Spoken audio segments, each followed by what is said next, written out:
So I thought it'd be fun to do something a little bit different today and talk about some of the, call it like paradigm shifts that we've had, some of the concepts that we've come to understand and recognize. And yeah, we'll just focus on some of the bigger ones that really have made a difference in our lives, and stuff that we refer to all the time. Because it was interesting, we kind of started talking about some different concepts that have been important to us along this journey and path. And as the way it always works, everything is everything. They all seem to be very closely interconnected, and in a lot of ways the same thing said a different way. Mm-hmm. So I think that'll be really interesting to explore too. It's always fun. So we'll just jump in to some of the life-changing paradigm shifts that we've experienced and come to understand. The first one being that everything is energy. Everything is energy. Yeah. The only thing is energy. Yeah. It was wild. I'll start, I guess. Yeah. Yes, go ahead. No, I was just gonna say I love saying it, everything is energy, because it still blows my mind. Yeah, it really does. That after I got over, sorry, I totally No, it's fine. it. Yeah, you start. Like totally the huge paradigm and perspective shift after I got kind of angry and didn't understand, like, how could everything be energy? Like, I'm touching this table, I'm touching this pen, what are you talking about? I don't understand. It took me a little while, but that's what I think you're going to get into. Well, I'll just jump in from there and say that is why it was such a powerful paradigm shift for me, is that for so long I believed everything was real. And then to come to learn later that what I thought was like the real 3D physical world was actually just an illusion. And that it's not just some crazy hippie I don't even know what you call it. Dream. Yeah. There's this is also the greatest scientists in the world also agree that when we look at something, like we're sitting at this table and this table is 99.999% empty space. And I'm like 0.000001 matter. And that the only reason this appears to us to be physical is because there's these really, really small subatomic particles, electrons and protons and whatever, moving so fast that we believe it's creating something solid, or that it is solid. So for me, this was once I started to really contemplate this idea, it was how can I take myself seriously if I'm not even here? I don't even really exist. And how can you take the world seriously? It seemed to me some days that the world was miserable. And it's a lot easier to take when you realize it's a hologram and that it's just like this projection of energy. Yeah.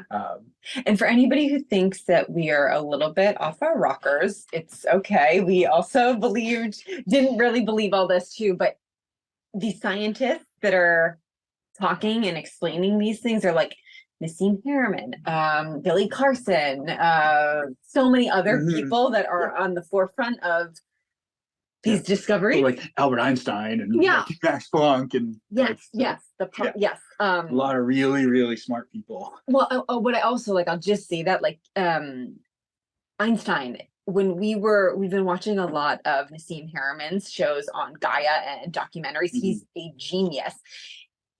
He almost figured out what Einstein wrote equations to, but didn't solve the equations. So now he's solved the equations, and it's making so much more sense, where it's everybody in the scientific community, or most people, are becoming aware that the ancient traditions of spirituality, when everybody's talking about this oneness, everything is energy. We live in a dream, as Don Miguel Ruiz says, that it's okay, they're getting it. everything can be broken down into one thing. It's like a void, it's a vacuum, whatever you want to call it. But it's empty space. It's not actually a physical thing. It's not really matter. And then we've created this holographic world, universe, whatever you want to call it, to learn through.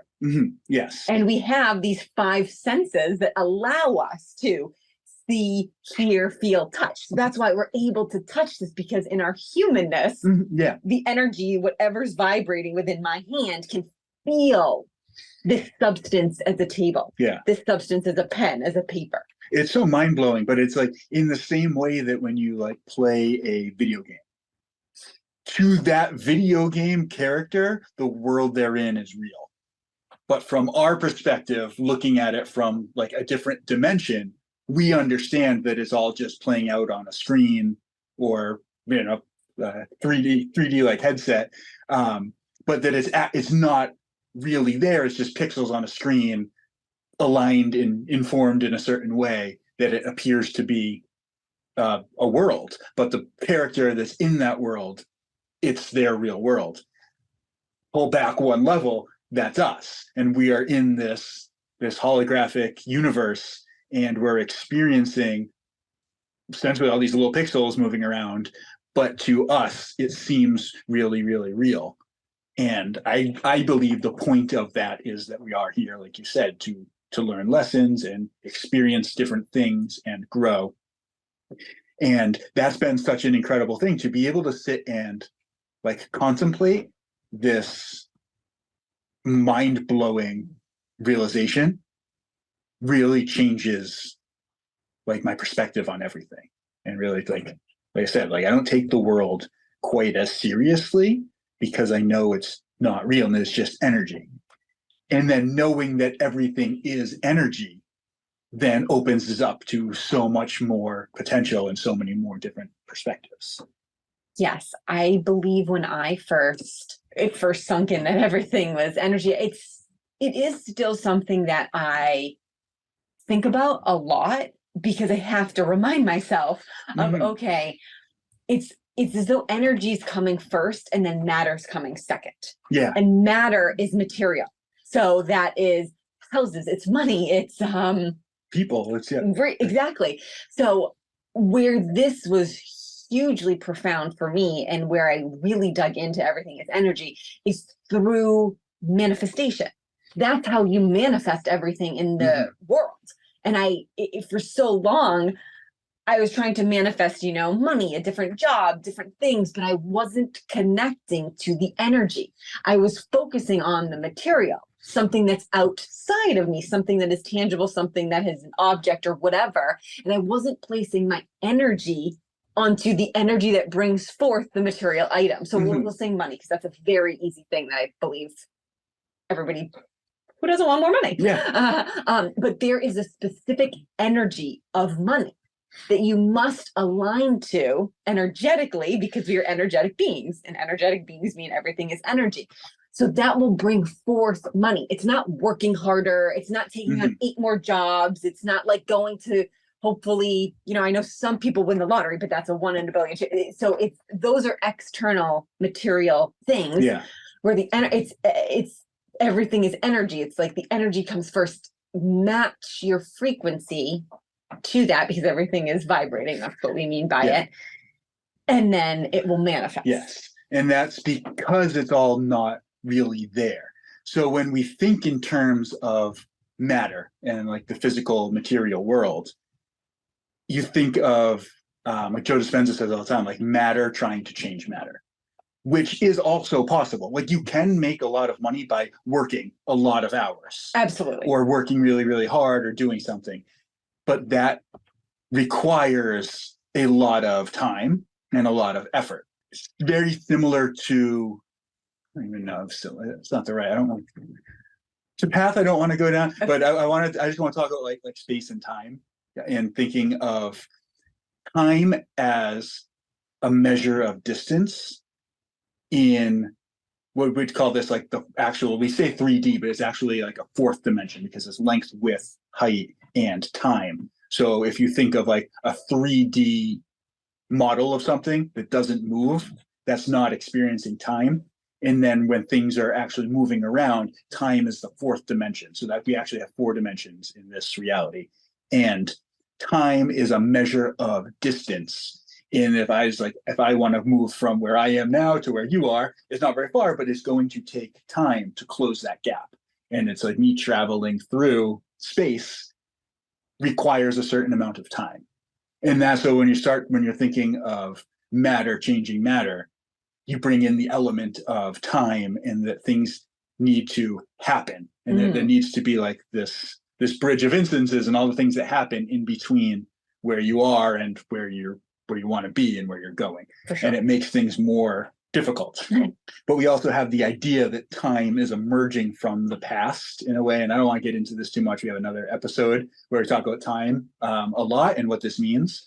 But time is emerging from the void in each moment. So every moment, that's all there is. And then like trailing off of that is a past that almost like made it happen.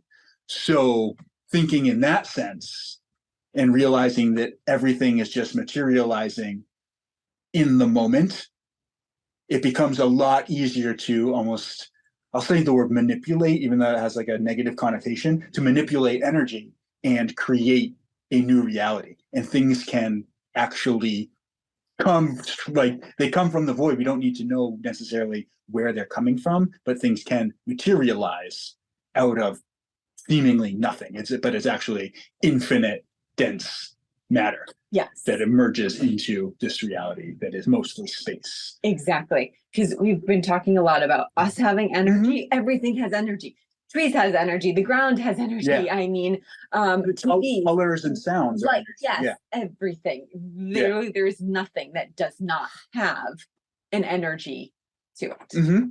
I just want to touch on, like, while we're still on this topic, the an analogy for this, because it can be really, really hard to imagine that, like, what we see, like I said, this table is actually not there, and that it's, if anything, it's flickering in and out of this realm, and it's just electrons, and maybe the same electron moving all over the place really, really fast. And we perceive it as a solid thing. You can see sometimes when a car drives by, or on like car commercials, I find this like I recognize it all the time.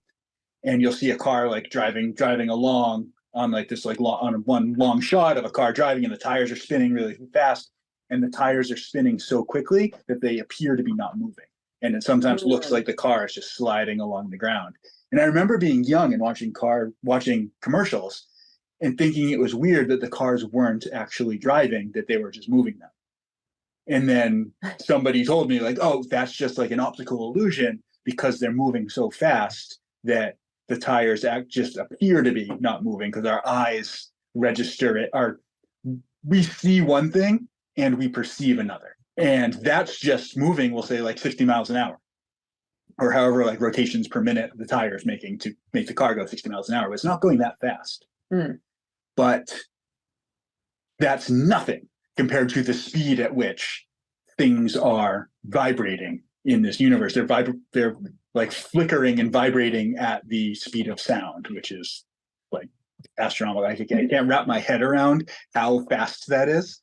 But that is why. So if you've never noticed this before, maybe next time you see a car commercial, check it out and see. And if you look at the tires, maybe you'll notice they're spinning so fast that they look like they're not moving. Or sometimes you look at a fan spinning around, it's the same thing, and it looks like it's a solid thing, but you know it's turning. Same idea. So it's the movement causes everything. And then like in our reality, movement as it picks up, like it starts off as heat, then it starts to like make a sound, and then it goes up in octave through each note until it's too loud for us to hear it, and then the sound goes away.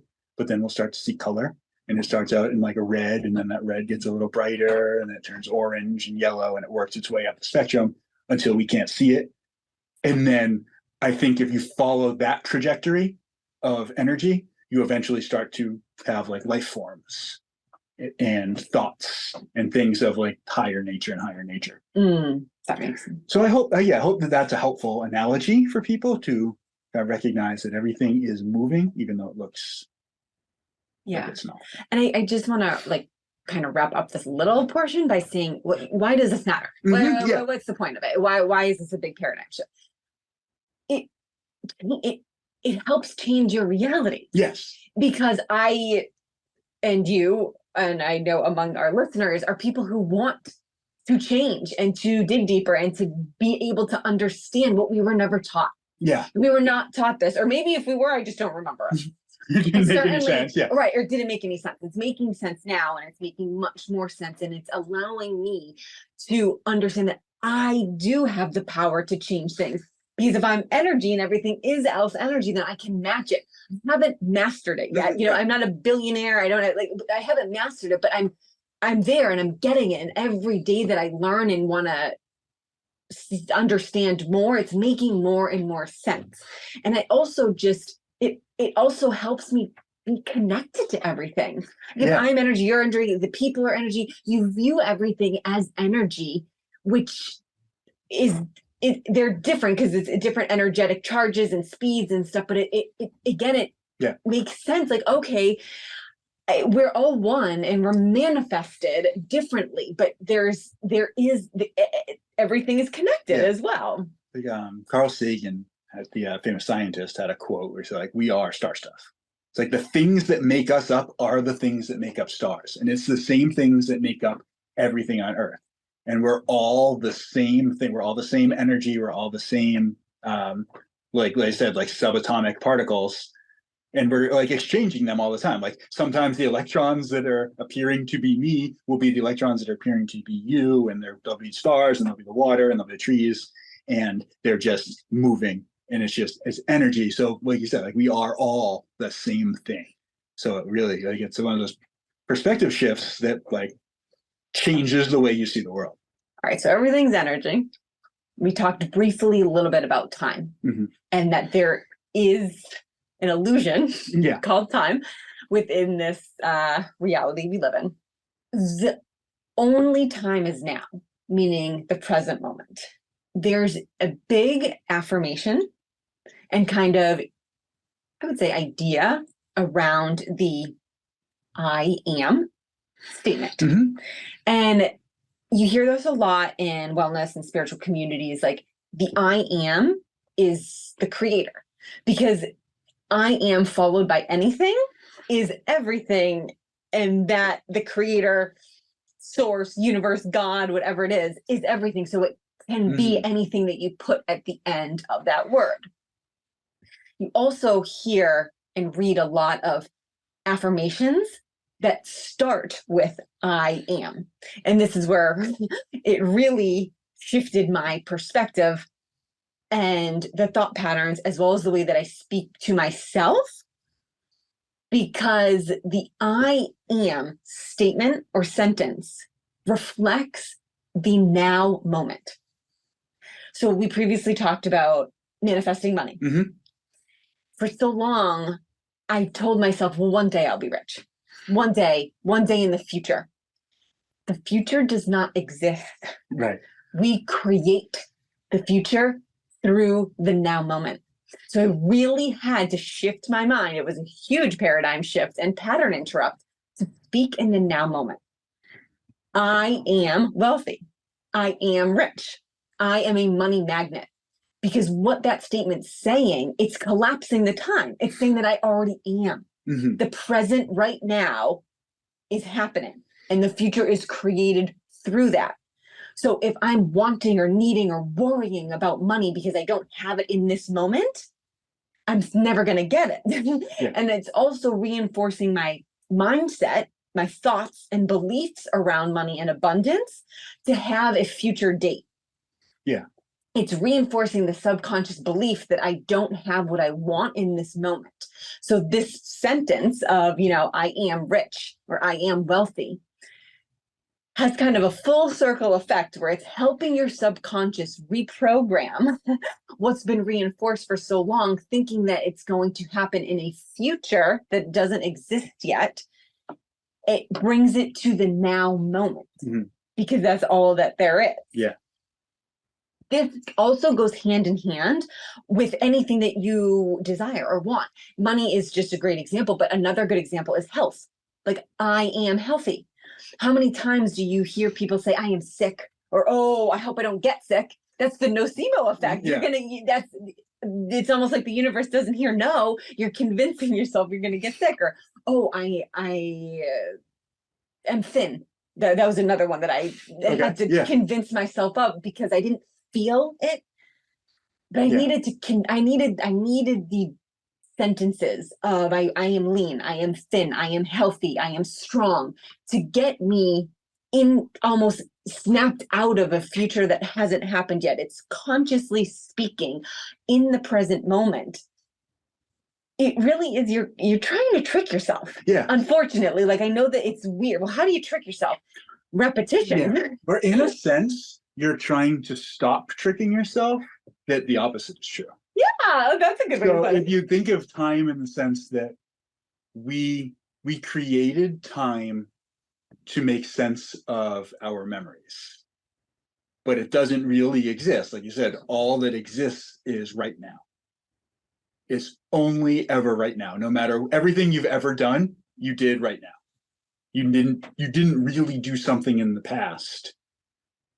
You just have memory. Your consciousness contains like memories of other moments, or you've like experienced other moments. You have like the information that you gathered from other moments. And then our ego processes that in linear time and creates the story that these past things led to right now. That's not really the way it's going. The other, like I mentioned before, it's kind of the opposite.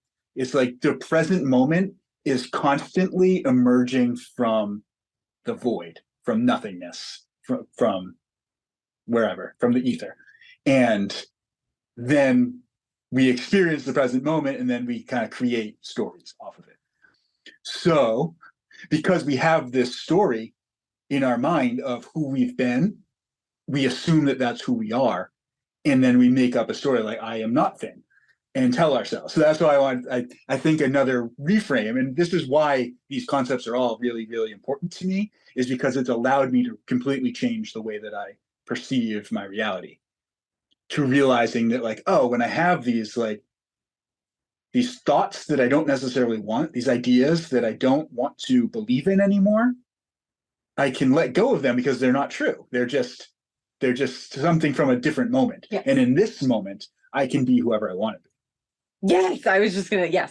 So this paradigm shift for me came when I realized that I had always been, and you kind of mentioned this before, but like projecting things out into a future version of myself, who was kind of like, it was like this false god I had created that was going to see.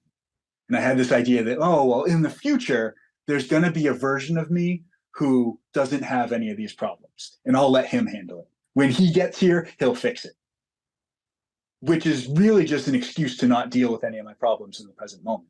And that might sound crazy. It is, but so many of us do it. This is so common. I've been like coaching people for a decade. And in the process of that, I've had so many like sales calls or like meetings and like sales meetings with people who know that they need a coach or a personal trainer. And so often they'll be like, you'll go through like a introductory session and talk them through like the process and what's going to happen. And their answer is, yeah, I completely agree. This sounds great. I'm going to go get in shape, and then I'll come back, and then I'll be ready to work with a trainer, because I'm not ready for a trainer right now. And it's like, this is not just one person, like so many people. It's like probably one of the most common, I don't even know, like reasons not to hire a coach is the excuse of like, oh, well, I'm not ready. I'll go get in shape first.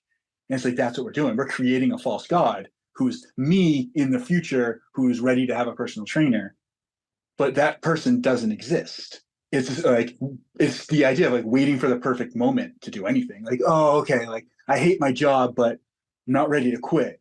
But once I save a little bit more money, I'll be more comfortable leaving my job and getting the job of my dreams. But the job of your dreams is the one that's going to give you the money you need. or like there's a million options. But once I realized that the future doesn't exist and the past doesn't exist and all that exists is the present moment, I realized I needed to start taking actions into my own hands. And it's not that having that like ideal of yourself is a bad thing. I say all the time, like we need to become the version of ourselves who's capable of achieving our goals. Parenting can be stressful and even overwhelming, especially if you have an overly sensitive child. What if there was a way to better understand, guide, and nurture your child's unique sensitivity and emotional intelligence to set them up for success on their developmental journey? Rooted Rhythm's signature course, Tuned In, offers a transformational process for parents of highly sensitive, super feeling, wise, and empathetic children. You know, Dan and I don't have children of our own, but we were both highly sensitive children growing up. And we know firsthand how difficult it can be to feel and process emotions in a productive and constructive way at such a young age. Recently, having gone through the Tuned In course, we both took away so much valuable information and practical tools we could utilize to reparent ourselves and to understand how to better use our sensitive nature to deepen our connection to ourselves as well as the world around us. The Tuned In course teaches parents concrete skills to meet their sensitive kids' needs in moments of intensity, increases their ability to connect deeply with their children, and supports a process of inner healing to shift how they relate to parenting. Each module offers unique grounding and embodiment meditations, lectures full of both evidence-based and practical content, and supplementary exercises to support in the implementation of new skills. Parents who have taken this course report walking away from the experience feeling relaxed in their being and confident to parent their children in a way that both feels most true to them as a parent as well as most supportive for their children. If this resonates with you as a parent or simply for yourself, we're excited to offer our listeners $100 off of this transformational course. Click the link in our show notes, which goes directly to the Rooted Rhythm Tuned In course website, and enter the discount code DEEP Life, all one word, to receive $100 off of the Tuned In course. So I have this idea of myself who doesn't have any of my problems, but he only exists because the potential that he is the potential of me that dealt with all my problems and got there. Like he only got there because he solved all the problems, not because they magically went away. And that version of myself isn't just going to like show up and emerge for me. I need to become him now in the present moment. So the moment if I can reframe this, and rather than waiting for the perfect version of myself to save me in the future, I think about, okay, what is the perfect version of me?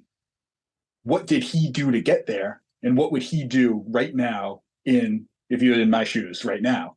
And it literally, like, the answer comes to you immediately. I think any one of us, like, if you really do this and you're like, okay, like, what am I like if I don't have my problems? How did I get there? Like, the answers come to us. And we'll often not take that seriously, but it's like, there's not a better coach in the world than the version of you that already solved all your problems. Mm. So if you can connect to that, if you can connect to your higher self, they're there to guide us. It happens in the present moment. Yes, absolutely. Oh my gosh, I love what you just said. I feel like it's so tangible and a little bit more tangible than what I was saying about the affirmations. But it's the same concept. Yeah. Well, let me just say that what I was going to say is, we talked about everything is energy, right? Mm-hmm. Everything, even the words we speak, the sentences, the thought forms that are either internal or external. So when you say, I am healthy, you're putting that out to the universe immediately.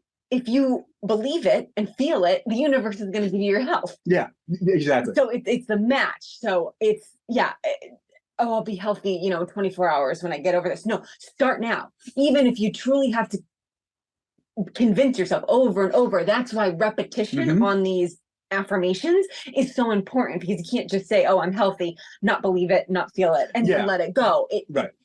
There's patterns within our head, so we need to interrupt them. We need to break them. That's what we talk about with a pattern interrupt. And the way that you do that is being contradictory to the pattern that's running. So if you feel, unhealthy or sick, you must convince yourself that you are healthy in the moment, and convincing is that. And it does take some work in a lot of cases, because like I was saying, like we have this idea of our past, and we have this idea of like we need to overcome all this other stuff that's behind us.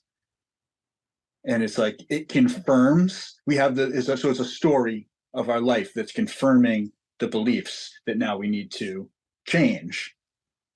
But you can do that in the present moment. You can change it and you can believe it. And you can, and just like visualizing and like meditating, and like almost just like fantasizing and using your imagination. Use your imagination. That is the most powerful thing. And you can do it. And like, no matter what, like you're having the worst day, like you can, if you sit long enough and commit to imagining yourself in the present moment, being really, really happy and doing the things that you want and being where you want to be with the people you want to be with and feeling the way you want to feel, you start to feel it. And then like you feel better. And then all of a sudden, like all that negative energy you're feeling, all that, the like weight of everything gets lifted, and you can truly put yourself in that state. Absolutely. I'm so actually really glad that you brought this, because I didn't write it as a note, but I know that we talked about it before. I'm so glad, because I've forgotten to bring it up as kind of our closing here. The now moment contains everything. Yes. So I was using the example with you before we started taping is, because with the affirmations, you typically get the positive ones, like I am healthy, I am happy, I am rich, I am abundant, I am strong, I am powerful. Those are amazing qualities. But I'm gonna go back to last year when I was like painstakingly sad and in this deep depression and grief. The I am sad took over.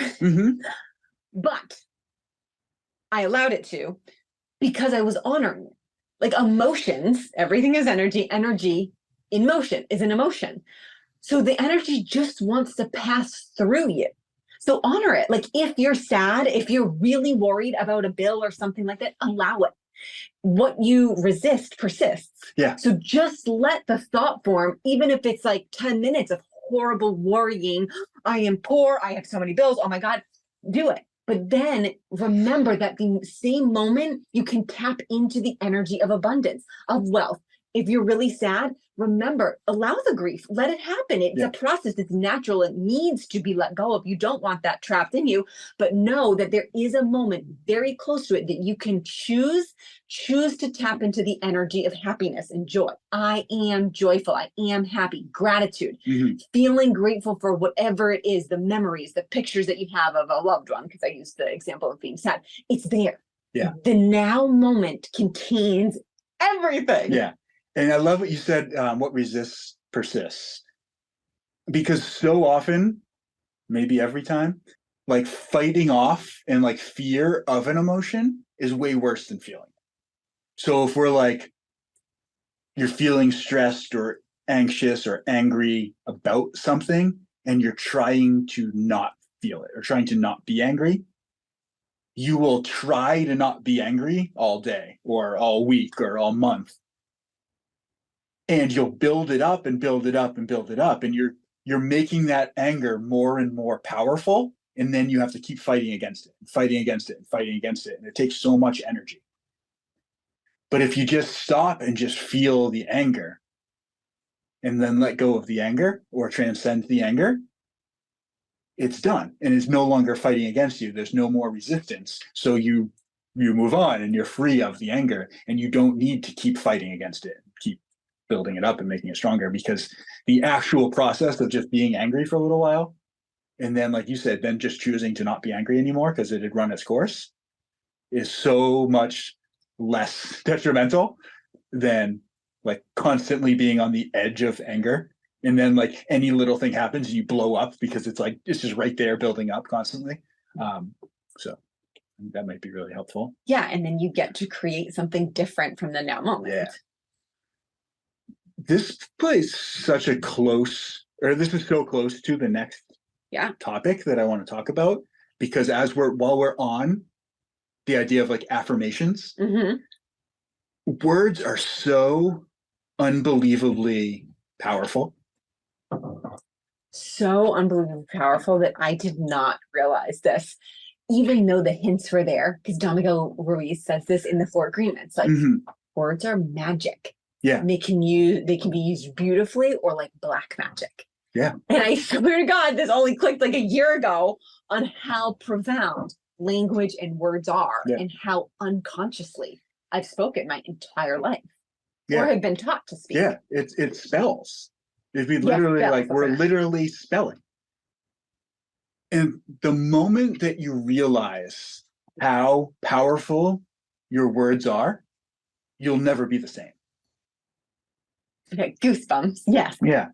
So we were talking before about affirmations.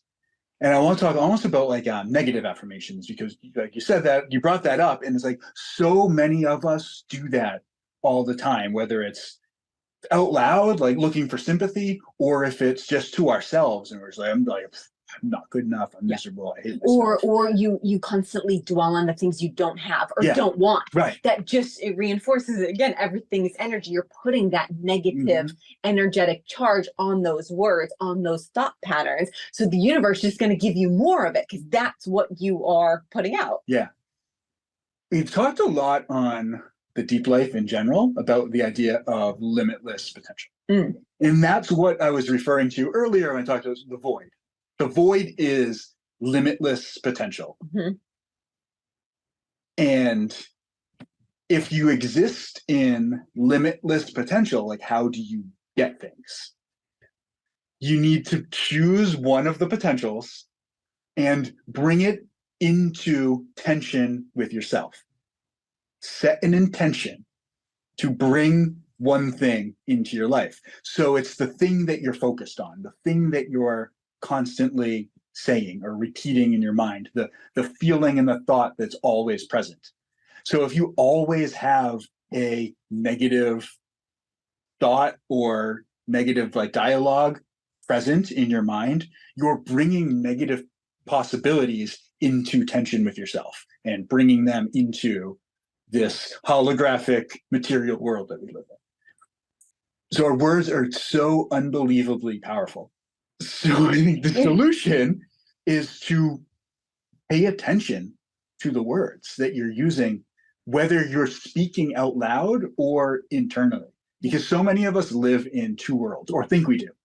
And we have like our inner world and our outer world. And we're like taught at a young age. Like I know something I heard when I was a kid. It's like you'd be like angry, your kid will say something, a little kid will say something inappropriate, and kids say the darkest thing. And like a teacher or parent or aunt or uncle or somebody will be like, you can think that, but don't say it. And we act like they're two different things. There's no difference. The only difference is like somebody's not going to hear you say it. But if we have this inner dialogue, it's not immediate. We're not instantly manifesting. Most of us aren't instantly manifesting things in our life. So we have a conversation in our mind with ourselves about our life. And then a little bit later in our life, that exact inner dialogue is presented to us as our 3D reality. And we forget that we were the ones that created it. So our ego makes up a story and like just describes the thing that we see back to us as if we're seeing it for the first time. And we like, this is the story that I was saying before, that like our ego has the story of our past because it's on the forefront of everything, watching what's happening and telling us about it before we realize that we created. And that's how we like trick ourselves into being victims. It's crazy. I know. I'm glad you brought that up. The biggest shift with understanding words came from Peter Crone when he said that words are creative, not descriptive. So we think, we're describing something. Yes. We're actually creating it. The word, what does the Bible say? In the beginning was the word. Exactly. Yeah. Like that is how creation began. Mhm. It was spoken into existence. Yeah. Creation. You create from your voice, from your words. Yeah. So this was holy shit. Yeah. I was like, whoa, okay. I felt very in my Elise victim in a second, like, oh my God, what was me? But then it was like, nope, holy crap, this makes me powerful. I am a creator. I'm co-creating the universe and I'm creating the reality that I'm living in right now. I'm gonna begin consciously speaking to myself, to you. I'm going to pick really carefully the words that I use. We've been doing that. Like if you guys have been listening to us, like we eliminated the word should. No, I've been really trying to reframe no in different cases. Like you do it so unconsciously. I'm going to give like a quick example. Like if someone apologizes to me, oh, I'm sorry to me. No, it's okay. No. Yeah. No. It's your intention probably is like, oh, I don't want to make this person feel, but you've just said no to them 5 times. And again, because we all work on subconscious programs, you're just reinforcing a no as in a negative. Yeah. No, if you're saying, would you like an extra piece of bread with breakfast? No. Perfect. I need that to understand if you need no in circumstances in that case is amazing. But when you're saying, no, it's okay. No. That's what we mean by speaking more consciously, understanding your inner dialogue, because that inner dialogue is coming out, but it's also internal. We're talking a lot about words and speaking, but I want to make sure too that words are everywhere. It's what you read. It's what you're watching on TV, on social media. So even though, of course, we're speaking here, but like you're reading words, you're reading notes that are taken, you're reading books. What are you reading? Are they influencing your mind? I'll give another huge example of, I've talked about this too. I had to stop watching reality TV. We've stopped watching the news. I had to stop watching reality TV. There was so much drama. It was overwhelming. But at that point in my life too, I had such a low self-worth and a very lack mentality that all of the shows that I was watching, all these people had riches, huge mansions, and it just reinforced the fact that I didn't. So what they were speaking, how they were, it's not like they were telling me that I'm poor and that I'm rich, but there was a subconscious belief running in my head that's listening to the words and listening to what they're saying and what they're talking about, the millions of dollars on things that was making me feel horrible. Same thing with social media. Like I think I've unfollowed every single celebrity on social media. Some I do follow that are like, they have good well-being and holistic, but I couldn't keep reinforcing these negative patterns that were bringing low self-esteem, low energetic frequencies into my life. So I've been very conscious. That's how the news works. Yeah. There is so much fear. Really listen to the words and listen to how the news anchors emphasize something. They emphasize the fear or break-in or whatever, or murdered, and it's like, you feel it. Yeah. Those words are then creating your reality, even if you're not speaking them, because everything is energy and they've got an energetic charge. So if it's within you, you're going to keep seeing it and you're going to keep hearing it, and then you're going to keep speaking it. Yeah, that's such a great point, because you get what you tolerate. And I think when you, if you just watch things blindly without any awareness of how it's making you feel, you're allowing it and you're getting more and more of it, and it's like, it's okay, like it's just harmless, it's just TV, it's just fun, it's my guilty pleasure, whatever you use to justify it. But it's if every time you watch that show it like brings you down and makes you feel shitty about yourself, it's the same as if you were sitting there talking shitty about yourself in your own words. It's the same thing. And if you allow yourself to keep doing that, you're going to keep getting the negative results. In the same way, like if, like you mentioned, like we eliminated the word should from our vocabulary, and we're working on some other ones. lately with your help. I've been attempting to say like I think less and to own things more. And I mean, sometimes I'm describing thinking, so it can be confusing. Where I don't want to just completely eliminate it with like should. It's a little easier. It's like every once in a while, it's like I'm gonna say should, and then I'll say should, but I don't. But it's just to prove a point. Wherewith I think it's a little more complicated, but I mean in like a situation where it's like I think I'll be done with this in 20 minutes. Or like, well, are you or are you not? Like, are you just because by using I think and using like other soft language like that, it's basically I'm just like letting myself off the hook and not taking the responsibility or accountability for the things that I say I'm going to do or say I want to do.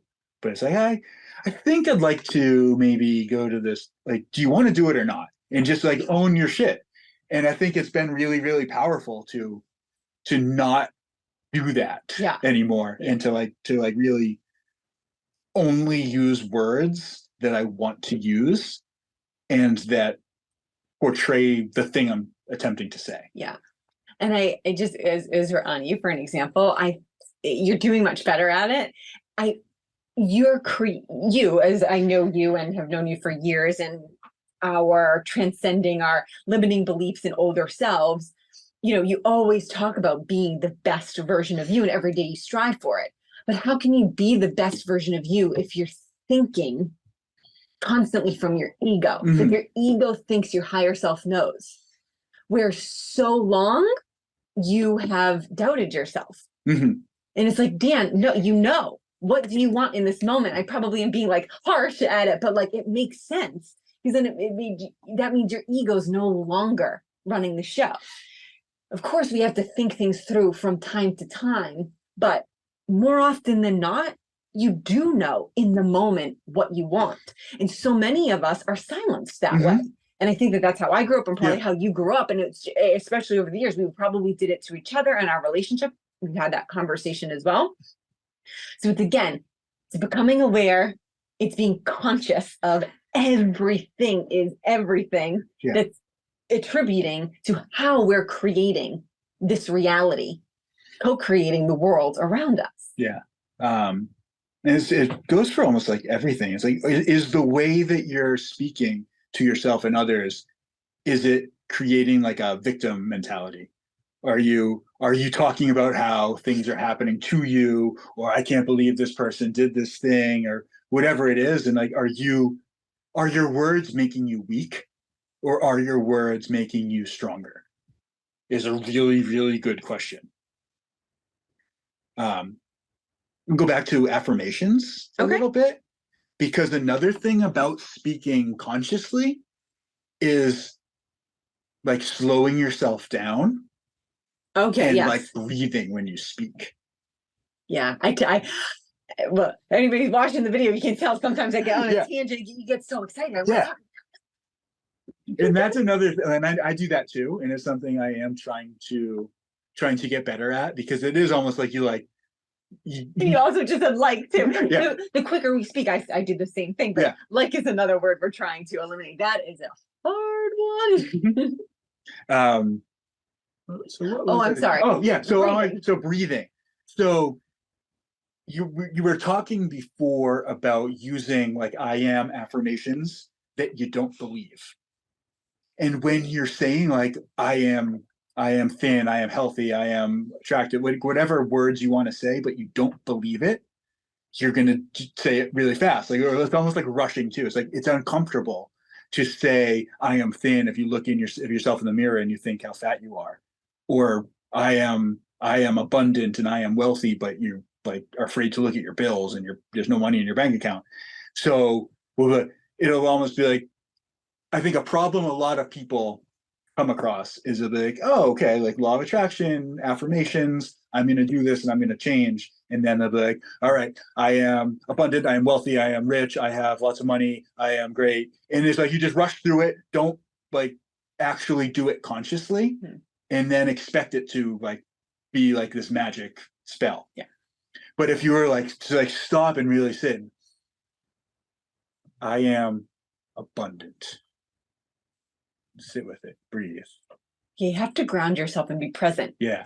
Present moment. Yeah. That's conscious speaking.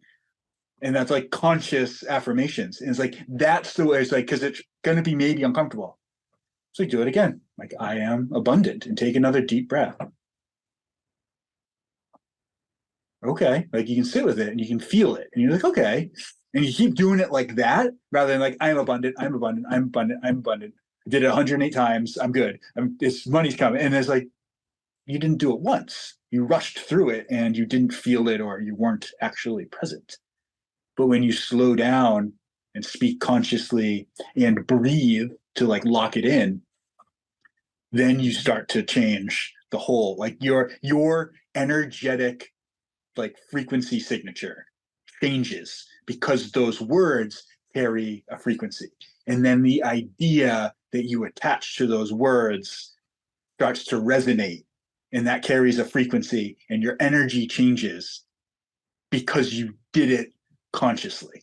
And that makes such a huge difference in making changes. And just slowing down and being present. Along the lines of speaking slowly and consciously, understanding what I'm saying, what other people are saying, and then how I'm responding, also has taught me another paradigm shift of where I limit myself and attach to low self-worth. And this is individual, so I'm going to try to explain it the best that I can from myself. But for so long, I used to just say things or do things that, I didn't necessarily care about, or bought things that, were less expensive than the things that were really expensive because I didn't feel I deserved them. I did things that I thought would get me love and attention when it was really just feeding the low self-worth of not being able to say no, or what I truly wanted in the moment, or saying something that I truly wanted in the moment that might upset someone else. And again, it kind of goes back to that victim. Like, are you speaking weakly? Are you speaking weakly to yourself, to others? Like WEAK. Yes. Not are you checking in every week and speaking to yourself? Just to be clear. No, and what I realized, the biggest shift here, what I realized is the way that I was speaking to myself and the way that I was doing things either for other people and not myself, I was unconsciously feeding this subconscious pattern of I didn't matter. Like, you don't matter. It gets kind of, I'll give a good, this is kind of a quirky example, but, say you and your friends, family, whoever, get a big Airbnb vacation house. There's 4 bedrooms, 4 beds, but you got 5 people. I would raise my hand and be the first and be like, oh, it's okay. I'll sleep on the couch. Don't worry. I don't want to fucking sleep on a couch. But I didn't feel I deserved a bed. How many people can resonate with that? I feel like you would do that too. Like, I want to be the nice person, and I'm going to sacrifice my needs. I'll sleep on the couch. It's fine. It's not fine. It's not fine anymore. Not for me, I'm saying, because I matter, and what I want matters, and I want to reinforce that I am worthy. I am happy. I am healthy. I am abundant. The energy also that I put into myself that's loving and accepting is going to project back out elsewhere. Yeah. I think there's a huge difference between being nice and being of service versus self-sacrifice and like hiding. And I think that very often those get conflated. We think it's humility to be the one that's, I'll sleep on the couch, that's fine. Yeah. And like to like not know your worth, but it's very different. And you also hear those people, oh, they're so easygoing. They'll just do whatever. Do they actually want to just do whatever? I mean, it's a whole psychological thing, but it's interesting. I know people who are pegged like that, and it broaches the question, where's their self-worth? Do they have it? Are they able to recognize it within themselves?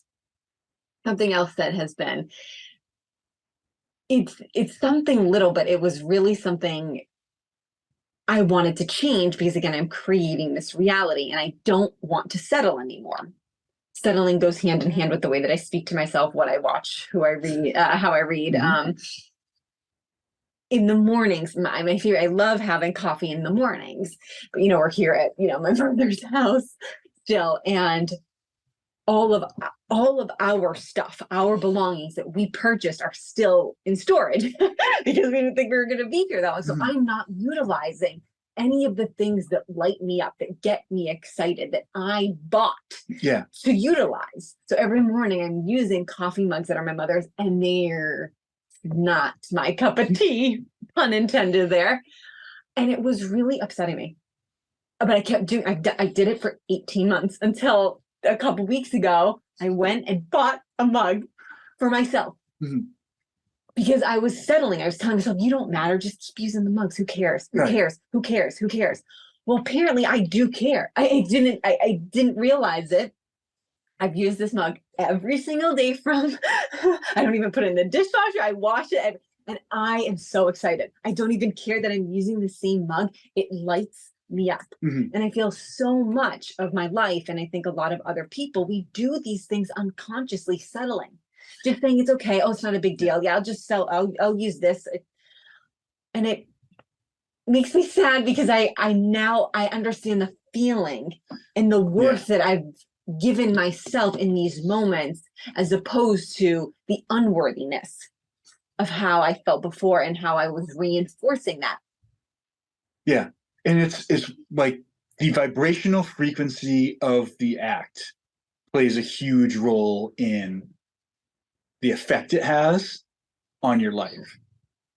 So like the coffee mug is a good example. Maybe some people like really don't care. And it's like, I just want coffee. I'll drink it out of anything. And their mood doesn't change. Like nothing changes whether they're drinking it out of like their hands or they're drinking out of like a nice mug. Like it could be anything. And like, there's plenty of people like that. But if like in your instance, it really bothers you to drink out like mug's like way too big or goofy or awkward or whatever the issue is with it, and you just don't like it, but every day it's like, oh, like it's I don't like this, but it's not worth it. And like that's sacrificing yourself. That's dimming your light. And that is, like I think you said, reinforcing narrative, like this negative narrative about yourself of like, I'm not worthy of having the things that I want. Exactly. It's the same, even like the example of like being the person who sleeps on the bed. Some people will feel better about themselves in their life if they do sleep on the couch and let everybody else have the bed. And like, that's a great thing. And it's nice quality. And they'll wake up feeling like I did a good thing today. I'm really happy everybody slept well. And other people will toss and turn on a couch all night, being like, oh, I can't believe I'm on the couch again. One of these days I'm getting a bed. And that is reinforcing a pattern of like neglecting yourself and not standing up for yourself. And again, another like kind of cool example is like shopping. And I definitely like grew up very much with like this like scarcity mindset. So even when I do decide, okay, like I'm gonna go shopping and buy myself some clothes, and maybe like there's a shirt I really want, and I'll look at it like, it's more money than I want to spend on a shirt. I plan on spending that money anyway, but I could get 3 shirts that aren't as good for the same money. And then it's sort of like it's like you start leaning into this like quantity over quality mentality, where you end up, and like I would go to the store and I'd like have a thing in my hand and put it back so I could get 2 things that cost the same amount. And like it's like almost like, how strategic can I be with the money I was planning on spending today to get the most stuff so that I feel safe knowing that I'm not going to run out of stuff. And then I go home with a bag full of things that are okay. And it's like, yeah, it works. But I would much rather have that one shirt that I wanted And I'd feel better. And every time I put that shirt on, I would feel good about myself, rather than every time I put on like a cheap shirt that I got so I can have more shirts, and then feeling like I'm only worthy of cheap shirts. And it comes down to like value. It's like, do you value yourself and the things that you like? Do you value having nice things? Or do you value having a lot of things so that you don't run out of things, even though you don't like them?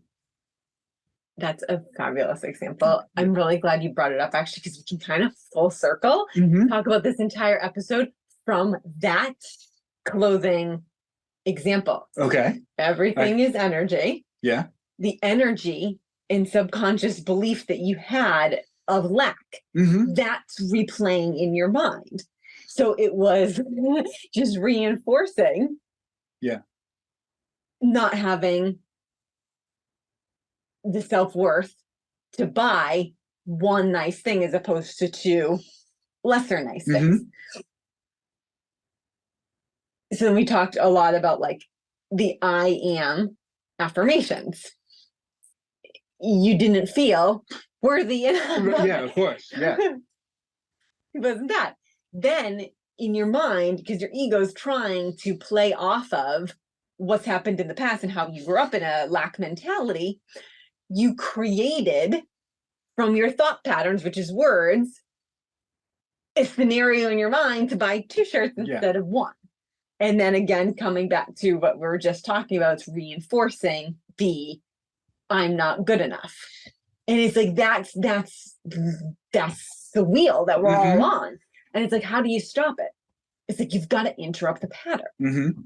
So it was even like this scenario didn't happen. I know it didn't. You're just giving it as an example, but to stop it, to do it differently, to create a different version of you is to, in the moment, consciously understand that you need to match the energy of wealth so that you can interrupt the pattern in your brain, create the you that you are thinking of in the future in the now moment by buying the 1 expensive shirt as opposed to 2, even though it might kill you inside.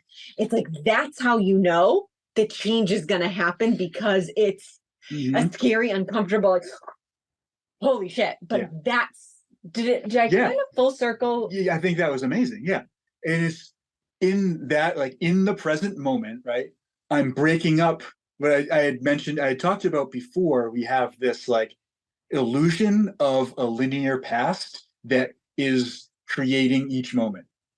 And there's no way, like this past of like always buying the cheap shirts would act, if I kept following that pattern, I would live my entire life as a version of myself that wears cheap shirts. Exactly. But it's, so when I was talking before about you, and you just said it like really well, but it's like we attach to that future potential that wears nice shirts, and it's like, well, what would he do in this moment? Is obviously it wouldn't be buy a cheap shirt; it would be buy a nice shirt. So, and then that from that moment cuts off the entire illusion of the past, because in this moment, all that matters is what's happening in the moment. And you're connecting to the energy of wealth, money, riches, whatever it may be for you. Again, like absolutely. And then that, so in that moment, it's like you're connecting to the energy, you're connecting to the potential, you're pulling something into the field. It's going to change the way you talk to yourself. It's going to change the way you think and feel. And everything. It's a moment.